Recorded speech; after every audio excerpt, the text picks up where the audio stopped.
warahmatullahi wabarakatuh.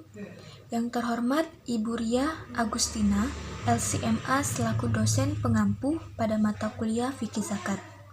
Perkenalkan, nama saya Cynthia Paramita, NIM 2130604099, Prodi Manajemen Zakat dan Wakaf 3. Di video ini, saya akan sedikit menjelaskan mengenai materi zakat fitrah dan juga zakat mal.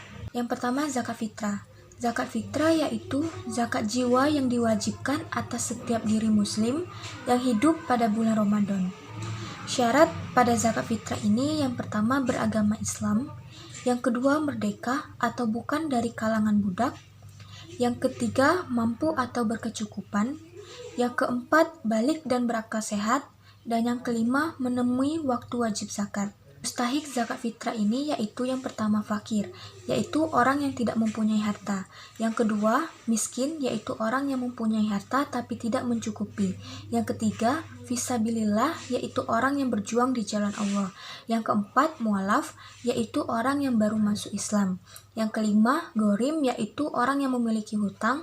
Yang keenam ibnu sabil, yaitu orang yang terputus bekalnya di perjalanan. Yang ketujuh, amil zakat, yaitu orang yang mengelola zakat. Kedelapan, rikob, yaitu hamba sahaya atau budak. Waktu zakat fitrah ini dibagi menjadi beberapa waktu. Yang pertama, waktu wajib untuk membayar zakat fitrah adalah saat matahari terbenam di hari terakhir Ramadan menuju Idul Fitri. Yang kedua, waktu sunnah, yaitu sholat subuh dan sebelum sholat Idul Fitri dilakukan. Yang ketiga, waktu mubah, yaitu pada awal bulan Ramadan sampai akhir Ramadan. Selanjutnya, mikdar zakat fitrah, yaitu ditunaikan dalam bentuk beras atau makanan pokok sebesar 2,5 kg atau 3,5 liter per jiwa. Kualitas beras harus disesuaikan dengan kualitas beras yang kita konsumsi dalam sehari-hari. Namun, beras dapat diganti dalam bentuk uang yang senilai dengan 2,5 kg atau 3,5 liter beras.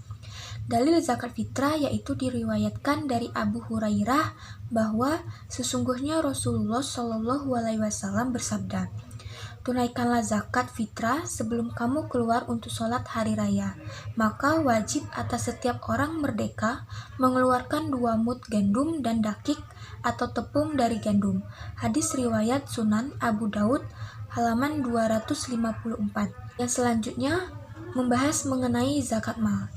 Zakat mal yaitu zakat yang dikenakan atas segala jenis harta yang secara zat maupun substansi perolehannya tidak bertentangan dengan ketentuan agama.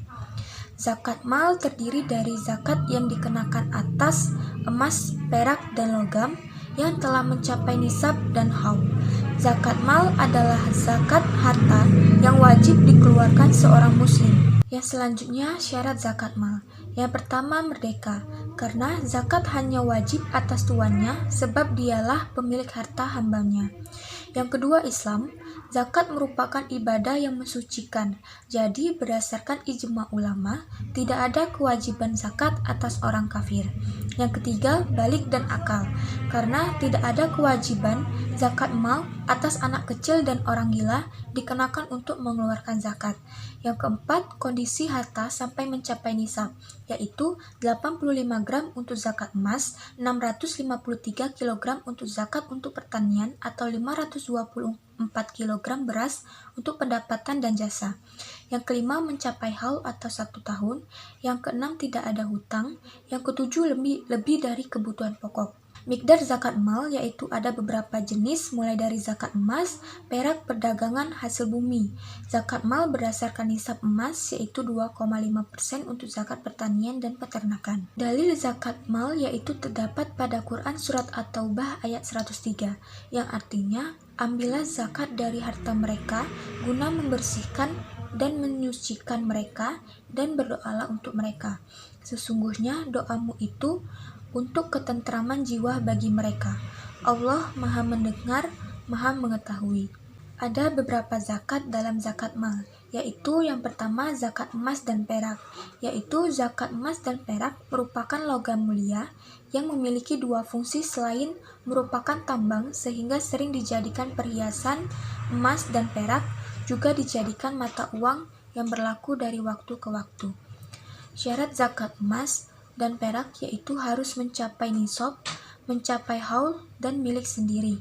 Pertama, zakat emas, yaitu 20 miskol atau 20 dinar atau 85 gram. Yang kedua, zakat perak, yaitu 200 dirham atau 595 gram. Kadar zakat emas yaitu 2,5%. Cara menghitung zakat emas dan perak yaitu 2,5% dikalikan dengan jumlah emas atau perak yang tersimpan. Selanjutnya, zakat peternakan, yaitu kewajiban seseorang terhadap harta yang berada dalam tanggungannya jika telah mencapai 1 nisab, dengan binatang ternak seperti unta, sapi, dan kambing. Hewan ternak dibagi menjadi 4 macam. Yang pertama, hewan ternak diniatkan untuk diperdagangkan. Yang kedua, hewan ternak yang diambil susu dan dikembalakan di padang rumput disebut dengan saima. Hewan ini dikenai zakat jika telah mencapai nisab dan syarat lainnya.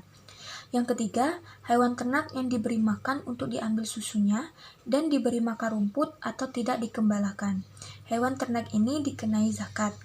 Yang keempat, hewan ternak yang dipekerjakan seperti untuk memukul barang dan menggarap sawah. Hewan ternak ini dikenai zakat hasil upah yang mencapai nisab dan haul. Yang selanjutnya, zakat pertanian, yaitu jenis zakat yang meliputi hasil tumbuh-tumbuhan seperti biji-bijian, umbi-umbian, sayur-mayur, buah-buahan, dan lain-lain. Ketentuan zakat pertanian ini, yang pertama, nisab zakat pertanian adalah 5 wasak atau sama dengan 653 kg beras. Yang kedua, kadarnya sebanyak 5% jika menggunakan irigasi dan 10% jika dengan pengaliran alami. Yang ketiga, dikeluarkan ketika panen. Yang selanjutnya, zakat perdagangan, yaitu zakat yang dikeluarkan oleh pelaku usaha yang mengambil keuntungan dari suatu barang yang telah mencapai nisab senilai 85 gram emas dan haul 1 tahun. Cara menghitung zakat perdagangan ini yaitu dengan modal diputar ditambah dengan keuntungan, ditambah piutang yang dapat dicairkan, kemudian dikurangkan dengan hasil hutang dikurang kerugian dan dikalikan dengan 2,5%. Yang selanjutnya, zakat penghasilan, yaitu zakat yang dikeluarkan dari penghasilan bila telah mencapai nisab. Zakat ini dikeluarkan setiap kita menerima penghasilan.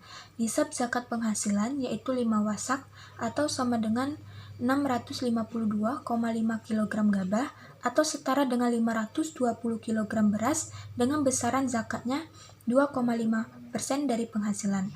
Cara menghitungnya yaitu dengan penghasilan keseluruhan dikurangi dengan pengeluaran pajak kemudian dikalikan dengan 2,5%. Selanjutnya, zakat pertambangan, yaitu zakat yang dikeluarkan untuk setiap barang hasil dari pertambangan yang dilakukan. Tambang emas, nisabnya yaitu 1,92 gram emas murni. Kadar zakatnya 2,5%. Sedangkan tambang perak yaitu nisabnya 642 gram perak dan kadar zakatnya 2,5%. Baiklah, inilah sedikit penyampaian materi fikih zakat mengenai zakat fitrah dan zakat mal. Lebih kurangnya saya mohon maaf, kepada Allah saya mohon ampun. Saya akhiri, wassalamualaikum warahmatullahi wabarakatuh.